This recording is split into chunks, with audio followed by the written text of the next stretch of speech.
Welcome guys.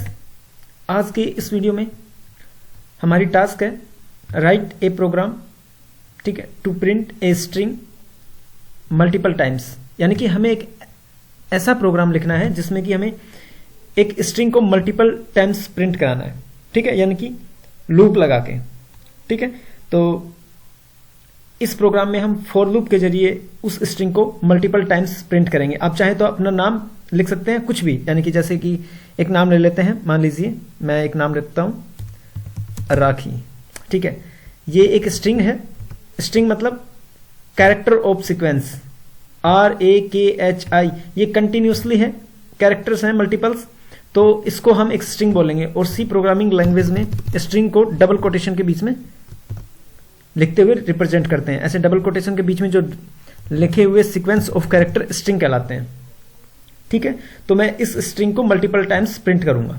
Okay, तो programme start करते हैं हेडर फाइल्स के साथ। Has include standard input output dot H, second header file, या मैं कह सकता हूं प्री प्रोसेसर कमांड। और ये हम क्यों लिख रहे हैं, ये हम पढ़ चुके हैं, console input output dot H int में, जो कि हमारा मेन फंक्शन है। ओके, अब आप अपना नाम प्रिंट कीजिए या फिर कोई स्ट्रिंग प्रिंट कीजिए, कोई सेंटेंस प्रिंट कीजिए, बात एक ही है, ठीक है। मान लीजिए मैं एक नाम प्रिंट करता हूं, printf, जो हमने अभी एग्जांपल लिया था, कैप्स में R लिखता हूं, KHI, ठीक है। आप चाहें तो कंप्लीट स्ट्रिंग को अपर केस में, यानी कि सारे लेटर्स को कैपिटल बना सकते हैं। आप जैसे भी आप इन डबल कोटेशन के बीच में जो भी लिखोगे वो वैसे की वैसे प्रिंट होगा, ठीक है। ओके, मैं सेमीकोलन लगाता हूं और हमारा एक छोटा सा प्रोग्राम है, ठीक है। हमने क्या किया है, एक सिंपल स्ट्रिंग, ठीक है, ये छोटी सी स्ट्रिंग है, या मैं कहूं ये कैरेक्टर ऑफ सीक्वेंस, इनको प्रिंट कराया है printf जो फंक्शन है उसके जरिए। ओके, प्रोग्राम खत्म। मैं गेट cs फंक्शन है उसका, sorry, return 0, get cs function other compilers में अदर्स यूजर के लिए है। आप रिटर्न 0 लिखिए क्योंकि हमारा जो मेन फंक्शन है वो कुछ भी रिटर्न नहीं कर रहा है। क्लियर है? ओके, तो इसको मैं कंपाइल कर देता हूं। कोई एरर होगी तो उसको रिमूव करेंगे। फाइल को सेव होने के लिए बोल रहा है तो मैं RR के नाम से सेव कर देता हूं। कोई एरर नहीं है। मैं फिर से इस प्रोग्राम को एक बार फिर से रन कर देता हूं। ओके, देखिए जो हमने स्ट्रिंग ली थी, ठीक है, जो कैरेक्टर ऑफ सीक्वेंस लिए थे RAKHI, वो ऐसे की ऐसे एग्जैक्ट प्रिंट हो गया है। मान लीजिए अब मुझे इसी स्ट्रिंग को 5 टाइम प्रिंट कराना है, तो मैं क्या करूंगा, इस कोड को कॉपी करूंगा कंट्रोल C प्रेस करके और एंटर प्रेस करके कंट्रोल V, फिर enter, control V, control V, control V। देखिए मैंने इसी कोड को 5 टाइम लिखा है, ठीक है।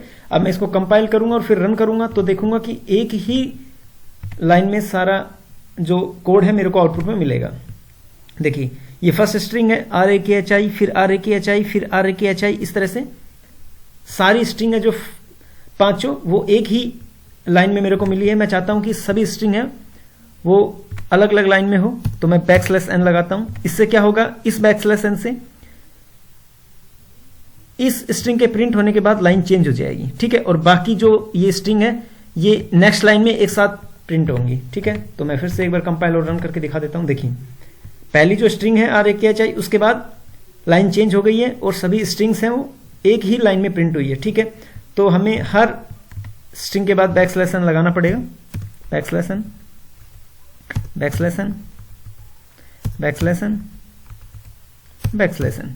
मैं कंपाइल करता हूं, फिर से रन कर देता हूं एक बार। ओके, देखिए अब मान लीजिए मेरे को यही एक स्ट्रिंग 500 टाइम प्रिंट करना है, तब मैं क्या करूंगा। देखिए जब 5 टाइम प्रिंट करना था, जब तो मेरे हाथ में पॉसिबिलिटी थी कि मैं इस कोड को 5 टाइम कॉपी पेस्ट कर सकता हूं। मान लीजिए अब 500 टाइम अगर मेरे को प्रिंट करना हो या 1000 टाइम प्रिंट करना हो, तो ये चीज थोड़ी कॉम्प्लेक्स हो जाएगी और थोड़ा और लगेगा, मतलब अच्छा नहीं लगेगा कि मैं इस तरह से एक ही कोड को बार बार लिख रहा हूं। तो मैं क्या करूंगा, इसी कोड को लूप के जरिए प्रिंट कराऊंगा, ठीक है। तो मैं इसको एक बार कमेंट कर देता हूं, कंप्लीट कोड को। ओके, और मैं अब क्या करूंगा, एक लूप बनाऊंगा, ठीक है। लूप बनाने के लिए मेरे को एक इंटीजर टाइप का वेरिएबल बनाना पड़ेगा I, ठीक है। अब मैं एक फॉर लूप लगाऊंगा, फॉर i = 0, यानी कि I जो है ठीक है, वो 0 से स्टार्ट हो और i लेस देन 5 तक इंक्रीमेंट होगा, ठीक है। और ये है i प्लस प्लस, ये फ्लो है, यानी कि जो फ्लो होगा वो पॉजिटिव होगा, यानी कि इंक्रीमेंट, ठीक है, ओके।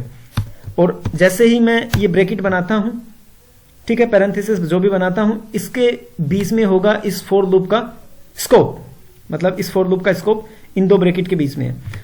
आप देखिए कितने टाइम प्रिंट कराना चाह रहे हैं इस स्ट्रिंग को, 5 टाइम, तो आपको सिर्फ इस लूप में चेंजेस करने पड़ेंगे, ना कि इस कोड में।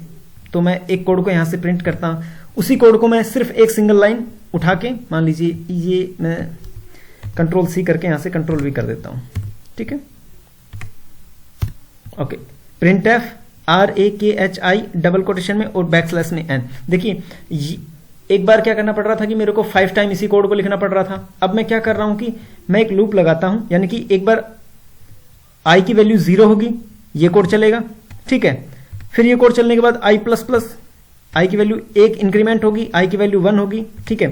तो मैं कमेंट करके लिख देता हूं, एक बार i की वैल्यू 0 होगी तब ये कोड चलेगा, ठीक है। फिर i प्लस प्लस होगा, इस कोड, इसको लूप को समझते हैं। देखिए जब हमारा प्रोग्राम रन होता है तो सबसे पहले कंट्रोल मेन फंक्शन पे आता है, ठीक है। मेन फंक्शन में लिखे हुए कोड को लाइन बाय लाइन एग्जीक्यूट करता है। तो ये कोड हमने कमेंट कर दिया है, तो कंपाइलर इसको इग्नोर कर देगा। फिर कंपाइलर देखेगा इंट i नाम का एक वेरिएबल बनाया है जिसका डेटा टाइप इंट है, और फिर कंपाइलर या मैं कहूं कंट्रोल है, वो इस लाइन को रीड करेगा जिसमें देखेगा कि i जो है वो 0 से इनिशियलाइज किया गया है, यानी कि i की वैल्यू 0 है। तो ये कंडीशन चेक होगी, 0 is less than 5, condition true है तो ये कोड चलेगा, ठीक है। तो ये कोड चलेगा और ये कोड क्या करेगा कि RAKHI राखी नाम की जो स्ट्रिंग है इसको प्रिंट कर देगा, ठीक है। एक बार प्रिंट हो गई है तो मैं इसको 1 लिख देता हूं, ठीक है, ओके। फिर क्या होगा कि कंट्रोल इस कोड को लिखने के बाद जैसे इसको ये ब्रैकेट मिलेगा, ये वापस यहां जाएगा, control i plus plus, i की वैल्यू अब 1 से इंक्रीमेंट होगी, i की वैल्यू हो जाएगी 1, ठीक है। 1 is less than 5, condition true है, तो ये कोड फिर से चलेगा, ठीक है। कोड फिर से चलेगा तो ये जो स्ट्रिंग है ये दूसरी बार प्रिंट होगी, ठीक है। तो मैं 2 लिख देता हूं, 2, ओके। फिर ये इसको ब्रैकेट मिलेगा, ब्रैकेट मिलने के बाद कंट्रोल कहां जाएगा, i प्लस प्लस पे, ठीक है, ओके। फिर i की वैल्यू 1 से इंक्रीमेंट होगी, इस बार i की वैल्यू पिछली बार 1 थी, इस बार 2 होगी, तो 2 is less than 5, condition true है, ठीक है। फिर ये कोड चलेगा, इस बार कोड तीसरी टाइम प्रिंट होगा, ठीक है। फिर इसको ब्रैकेट मिलेगा, ठीक है। ये कंडीशन तब तक चलेगी जब तक यहां ये कंडीशन ट्रू रहेगी, यानी कि ये कोड तब तक चलेगा जब तक ये कंडीशन ट्रू होगी, ठीक है। फिर i की वैल्यू इस बार 2 से 3 होगी, 3 is less than 5, condition true है, ये कोड फिर चलेगा, तो 4th टाइम प्रिंट होगा, ठीक है, ओके। फिर ये ब्रैकेट मिलेगा, कंट्रोल यहां जाएगा, i प्लस प्लस, i की वैल्यू इस बार 4 होगी, 4 is less than 5, condition true है तो फिर ये कोड चलेगा, तो इस बार 5th टाइम प्रिंट होगा।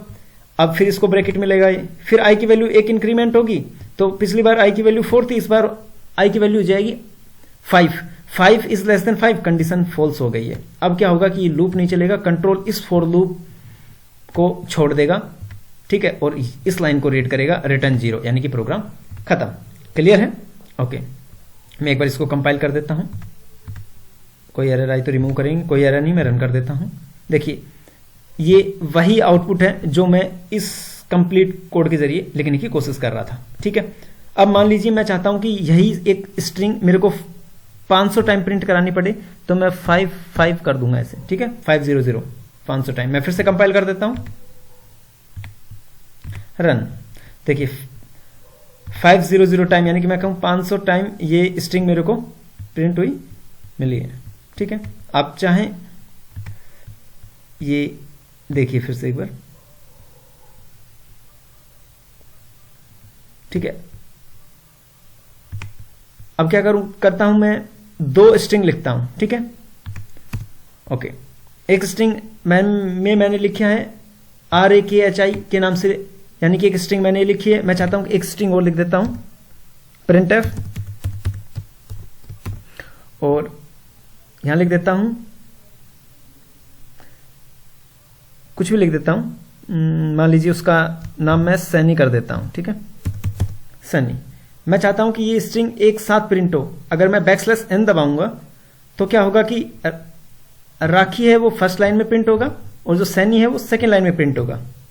ठीक है, फिर क्या होगा, फिर राखी जो है वो अगला सेंटेंस सैनी के साथ में प्रिंट होगा। देखिए आप थोड़ा समझने की कोशिश कीजिए, मैं कंपाइल करता हूं, 1 मिनट, ये सेमीकोलन नहीं लगाए थे। कंपाइल करता हूं और फिर रन कर देता हूं। देखिए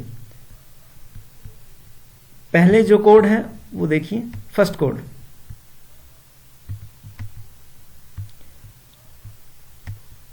देखिए फर्स्ट टाइम जो कोड प्रिंट हुआ वो हुआ है RAKHI, फिर \n यानी कि स्पेस मिलके फिर सैनी प्रिंट हुआ है।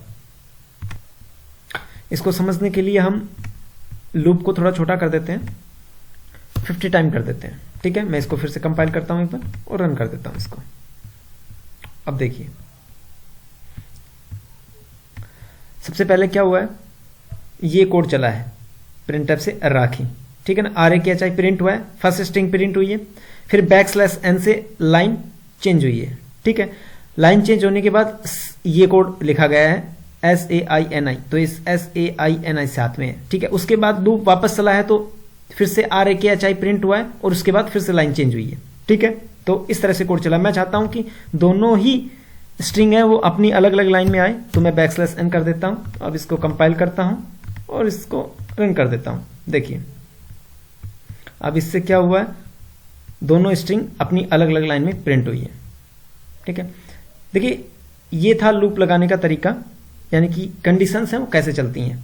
अब हम अगले वीडियो में फॉर लूप के जरिए बनने वाले प्रोग्राम्स के ऊपर प्रैक्टिस करेंगे। तो आप लोग की कोशिश कीजिए एक बार इसको रिवाइज करने की, या मैं कहूँ समझने की। आई होप आप लोगों को फॉर लूप समझ में आया होगा। धन्यवाद।